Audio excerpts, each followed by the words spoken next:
Комисията по бюджет и финанси бе белязана от няколко скандала. Първият беше между Делян Добрев и Асен Василев. Процедура за гласуване на смяна на председателя на това заседание, защото смятам, че господин Асен Василев няма необходимите професионални и морални качества да бъде председател на тази комисия. Вторият, който беше доста по-свиреп, бе между депутатът от Възраждане Цончо Ганев и представителят на КНСБ Пламен Димитров. Първо, ако някой защитава хората на труда, това е КНСБ, откакто има 145 години, има синдикати в тази държава. Слава Богу, Възраждане не е имало толкова години и се надявам да няма. Така че ако някой гледа назад във времето... Ако намирате се в парламента, а не във вашата бизнес града, няма да ви дам да позволя, няма да ви позволя да говорите така. Няма да ви позволя да говорите така. В парламента няма да си позволявате да говорите за една парламентарно представена партия. Въобще не ме интересува какъв синдикат сте и за каква подлога на ГЕРБ сте. Не ме интересува. За подлогите на ГЕРБ няма да заставате да говорят против Възраждане. Нямате право да говорите против Възраждане. Вие сте една подлога на ГЕРБ. Може ли да помоля за тишина в залата, в това число и от гостите? Благодаря. Започваме с първа точка – приемане на вътрешни правила за работа на Комисията по бюджет и финанси. Заповядайте, господин Добрев.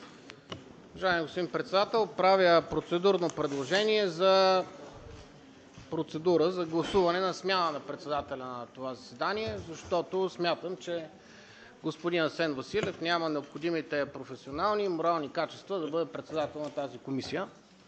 Бих могъл да вляза в детайли защо смятам, че няма необходимите професионални и морални качества да бъде председател на тази комисия. Може би ще е достатъчно да кажа, че бюджетният и фискален хаос, в който се намираме в момента, се дължи основно на него. А по отношение на моралните му качества са се изказвали не само аз, но и достатъчно голям брой негови съдружници, включително съда, който в свое решение обявява една от неговите фирми в несъстоятелност към 31 декември 2020 година, когато той все още е управител и разкрива, Благодаря ви, господин Добрев. Не ме прекъсвайте, господин Ще ви председател. прекъсна, разбира се, тъй като става въпрос. Предложението го чухме. Ама за вие съжаление, не искате да чуете какво казва за съда. съжаление, то е недопустимо, тъй като председателя се назначава с санкция на... Това ще го реши комисията. С санкция на председателя на парламента, а не с санкция на господин Делян Добрев. Сериозни нередности в счетоводството на фирмата и отношението й с кредиторите. Тоест, колеги, за да спазим правилника, предлагам да допълним вътрешните правила на комисията, като в член 3 алинея 1, там където пише, че заседанията се ръководят от определен от председателя на Народното събрание неин член, да допълним или по решение на самата бюджетна комисия. И моля моята процедура да бъде подложена на гласуване. Благодаря. Недопустимо е, господин Добрев, тъй като противоречи на правилника за организиране на дейността на Народното събрание. Няма как нашите вътрешни правила да нарушат правилника на Народното събрание. Добре, тогава правя друга процедура да се гласува допълнението в член 3 алинея 1, което е допустимо предложение и след като бъде прието допълнението ми в член 3 алинея 1, тогава да бъде гласувана процедурата за вашето отстраняване. Първо трябва да се промени правилника за организация на дейността на Народното събрание. Разбира се. Ето, предлагам в член 3 алинея 1 да допишем от прочетени от мен текст. Недопустимо е предложението. Благодаря ви, че загубихте време на цялата комисия и на всички гости. Колеги, има ли други предложения по вътрешните правила за работата на Комисията по бюджет и финанси? Ако няма, подлагам на гласуване правилата за работа на комисията. Който е за, моля да гласува. Аз направих процедура, която не подложихте на гласуване в член 3 алинея 1. 16 за. Който е против, моля да гласува. Който е въздържал се? Няма. С 14 гласа правилата са приети, както са предложени. Да, заповядайте.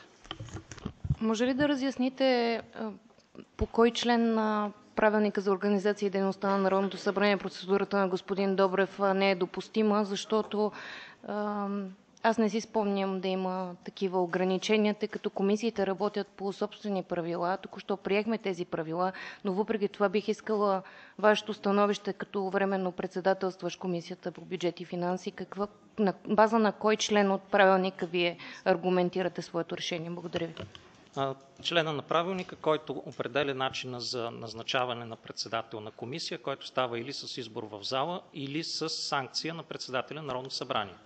Господин Василев, това е недостойно. Сега ви е страх, че ще ви сменим тук тая комисия. Господин Добрев, разбираме, че сте тук да правите циркове. Разбираме, че сте тук да правите панаири. Ако говорим за морални качества, хайде да не влизаме, защото тогава ще трябва да спориме вашата като председател на енергийна комисия, толкова народни събрания. Ще трябва да извадим разни гейтове, като се почне от конгети, пелети гейти, не знам какво си. Хайде да продължим работата на бюджетна комисия. Не се опитвате да изривите за пореден път. Благодаря. Не, искам допълнение към правилника. Това е елементарно предложение. Това се прави в зала, не се прави в комисия. Правилникът за дейността на Народното събрание се приема в зала, не се приема в бюджетна комисия. Вътрешните правила са първа точка. Ако вие като депутат в 10 народни събрания още не сте го научил, може би първо трябва да научите правилата. В вътрешните правила на комисията правя редакция в член 3, която вие не подлагате на гласуване. Точно така, не я подложихме и преминахме към втора точка. Ви е страх, че тя ще бъде приета и след това ще изгласуваме вашата смяна. Това е причината.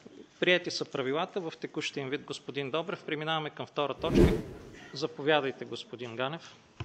Не смятах да се изказвам, но тъй като част от работодателите и КНСБ, защо не съм изненадан с тяхната позиция, се изказаха, тъй като предполагам не са чели в задълбоченост това предложение, не засяга всички видове брашна и всички видове хляб, а само най-евтиния.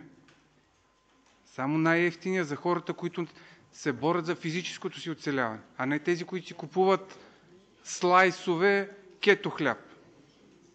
Това ясно ли е? Да е ясно. И това, което отбелязват КНСБ, това е пълен парадокс, нали? Но нищо ново под слънцето. Само да ви кажа, тъй като пък това може би не сте го проследили. Разходите на всички производители скачат постоянно и това, че не са задържали минус 20% или минус 11% цената на хляба надолу, е защото са компенсирали разходите си. И тук можем наистина да влезем тогава в този дебат и да видя как ще браните работодателите. И то част от работодателите. Защото това не е коректно към най-бедните. Към най-бедните. Защото в момента хляба почти в цялата страна скочи с 20%. Само защото разходите не могат откъде да ги компенсират. Защото сега работодателите след малко ще пратиха писма да почнем компенсации за бизнеса за тока. Ама в същото време, като трябва да обложиме банките, всички са против. Като трябва да намалиме цената на хляба, вие най-големите тук играчи в бизнеса сте против. Обаче за компенсации за най-големите корпорации сте всички за. Ние не сме от Възраждане за вашите политики, които искате да прокарвате и се бориме с вас. И с КНСБ, и с тези част от бизнеса, едрия бизнес, който е против намаляването ставката за най-бедните. За хляба, който купуват най-бедните, а не кето хляба. Благодаря. Господин Василев, ще взема думата, съжалявам, но когато бях позован на така толкова лично обяснение, агресивно бих казал, трябва да кажа няколко думи. Първо, ако някой защитава хората на труда, това е КНСБ, откакто има, 145 години, има синдикати в тази държава, слава Богу, Възраждане не е имало толкова години и се надявам да няма. Така че ако някой гледа назад във времето... Ако намирате се в парламента, а не във вашата бизнес града, няма да ви дам да позволя, няма да ви позволя да говорите така. Няма да ви позволя да говорите така. В парламента няма да си позволявате да говорите за една парламентарно представена партия. Въобще не ме интересува какъв синдикат сте и за каква подлога на ГЕРБ сте. Не ме интересува. За подлогите на ГЕРБ няма да застават и да говорят против Възраждане. Нямате право да говорите против Възраждане. Вие сте една подлога на ГЕРБ. Подлога на ГЕРБ, няма да говорите по този начин. Няма да говорите по този начин за Възраждане. Ще потърсим правата, където му е мястото. Това, че Василев ви дава да говорите, аз няма да ви дам да говорите. Да довърша думата си само. Това, че няма Василев да ви има това, което вие може да ползвате като аз ви взимам думата, няма да говорите така. Аз искам да довърша това, което съм казал. Това, което те казвате е долу лъжа. Никога КНСБ не е била против защитата на най-бедните. Вие, вашата организация, сте една подлога на ГЕРБ. Обслужвате ГЕРБ. От години наред обслужвате ГЕРБ. и няма да ви позволя да говорите от името на който и да е било против ВЪЗРАЖДАНЕ. Тук няма да говорите против ВЪЗРАЖДАНЕ. Няма да говорите против ВЪЗРАЖДАНЕ тук. Ясен ли съм? Няма да говорите против ВЪЗРАЖДАНЕ. Василев да набере малко сила и кураж и да ви вземе думата, защото аз няма да ви дам да говорите. Няма да ви дам да говорите. На вас отнемам Няма да ви дам да говорите. Аз съм дошъл по покана на комисия. Против ВЪЗРАЖДАНЕ няма да говорите и няма да си позволявате да ругаете против ВЪЗРАЖДАНЕ. Не съм казал нищо против ВЪЗРАЖДАНЕ, казах само, че синдикатите имат собствена няма да си позволявате да говорите. Вие си позволявате да говорите против най-голямата организация в България. Вие сте една подлога на ГЕРБ. Вие си позволявате да говорите с най-голямата организация в България. Аз пък няма да дойда и да говорите против нас. Енергетиката и обслужихте още малко, ако продължавате, ще получите това, което си заслужавате извън тази зала. Не може. Вземете му думата. Вие съсипахте енергетиката, подписахте документи, подписахте документи, които енергетиците, стъчкувайки на магистралата по този начин, няма да стане. Няма да стане така. Или ви взимат думата, или трябва да говорите. Аз няма да спра. Аз няма да спра. Защитавам това, което хората са ми дали мандат да защитавам.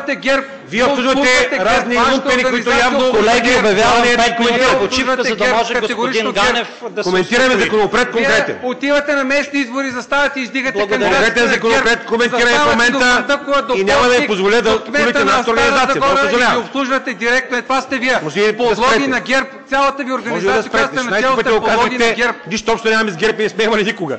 Така че ако вие имате нещо с ГЕРБ, ще го имате като отношение, не с нас. Бях поканен тук, затова и говоря, господин Ганчев. Ако не искате да има външни хора, да правите безобразие самостоятелно, правете ги. Втори въпрос от Демократична България. Заповядайте. Уважаеми господин председател, госпожо вицепремиер, уважаеми дами и господа. Положението, без всякакво съмнение, е сериозно и отговорно. Виждате, госпожо вицепремиер, че извън тези разходи, които досега с вас анализирахме, в общественото пространство има и нови предложения за допълнителни разходи. Тоест, вместо да има послание и посока за мерки, които да водят до по-голяма събираемост, до намаляване на разходите, до спестяване, виждате, че предложенията в обществото са в обратната посока, което създава допълнителни рискове, които трябва да бъдат овладяни. Искам да ви питам две конкретни неща. Едното е, кажете ни секторите за миналата година с най-висока норма на печалба и моля проверете бъдеще ни върнете информация, каква част от тази печалба се изнася от България. Защото това беше основание на ниво Европейски съюз да има облагане на някои свръхпечалби. И вторият ми въпрос е от така наречения глобален данък, какви са очакваните приходи за 2024 година? Включително отчитайки едно от двете намаления, които приехме, бизнесът поиска и другото и ние тогава смятахме, че има логика в тази насока, но какви са очакваните приходи? Защото, задавам ви тези въпроси, защото за мен най-важна посока, която трябва да разсъждаваме е как да запазиме тези данъчни ставки и те да не се увеличават. Как да направим така, че това данъчно бреме да не стане по-високо? Благодаря. Благодаря. Уважаеми господин Димитров, по отношение на секторите с най-голяма печалба, по принцип знаете, че преди една година беше коментирано въвеждане на облагането на свръхпечалбите на всички предприятия, защото тогава действително имаха огромни печалби, не само банките, но и енергийните дружества, съответно имаше и големите търговски вериги, но по принцип винаги с най-големи печалби са били финансовите институции и дружествата в сектор енергетика. Специално за тази година малко нещата се променят, като с най-голям относителен дял, с най-големи печалби са банките.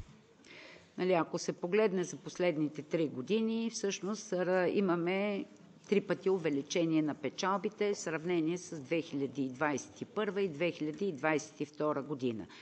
По принцип не сме правили наново на всички сектори. Ако представлява тази информация, искате, може да ви бъде предоставена. За 2024 година няма ефект от глобалния данък, защото той беше въведен, но той влиза в сила от следващата година. Нали? Да, така че специално за 2024 година няма ефект.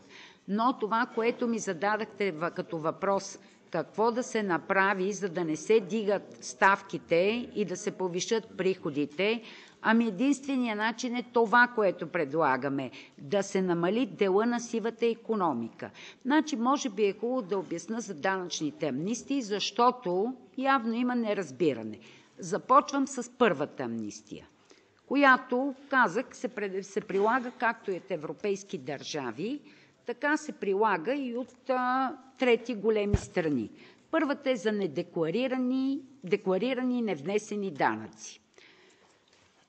10 милиарда са несъбраните данъци от НАП, данъци и осигуровки. Като събираемите, нали, не коментираме за трудно събираемите и несъбираемите, събираемите са около 5 милиарда. 40% е лихвата. Тези задължения, те са възникнали последните няколко години.